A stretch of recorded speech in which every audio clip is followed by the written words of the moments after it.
Салам достор, апамдын тамактары каналына кош келиңиздер. Бүгүн биз сиздер менен формасы пельмендикине окшош, бирок камырдан эле шорпо ракушкалары менен жасайбыз. Биз менен бирге болуңуздар.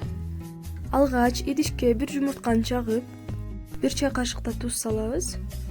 Анын үстүнө 100 мл жылуу суу куябыз, жакшылап аралаштырабыз. Андан соң үстүнө 250 грамм унду салып, азаздан салып, камыр кылышты баштайбыз. Камырыбыз орто тыгыздыкта болот, орусча айтканда эластичный камыр болот. Мына мен көрсөтүп кеттим. Анын үстүн жаап, 20 мүнөткө жылуу жерге коюп коебуз. Эми шорпосун жасайбыз. Казанга 80 мл өсүмдүк майынан куябыз. 200 грамм уйдун этинен кошобуз. Койдун этинен кошсоңуздар андан да даамдуу болот шорпоңуздар. Кичине туз сээп, бир чоң майдаланган пиязды салып, аны да этке кошуп жакшылап кууруйбуз.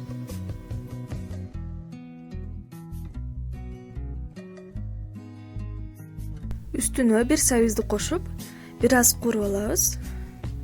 Бир чоң майдаланган картошка. Татымына жараша бир чай кашык туз, бир аш кашыкта томат пастасы. Жакшылап кууруп алган соң үстүнө 2,5 литр суу куябыз.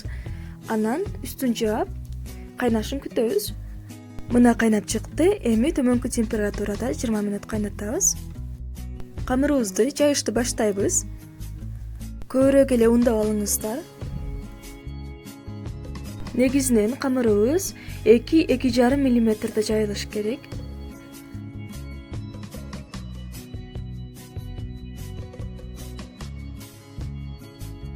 Мына мен камырымдын жукалыгын көрсөтүп өттүм. Аларды кичинекей бөлүкчөлөргө бөлүп алабыз.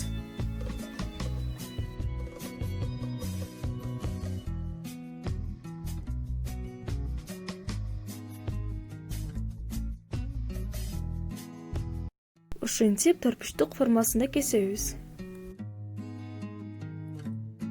Эми түйгөндө эки четин бириктирип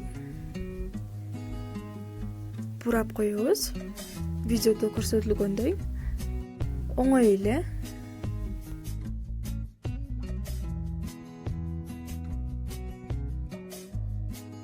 Калгандарын да ушинтип түйөбүз.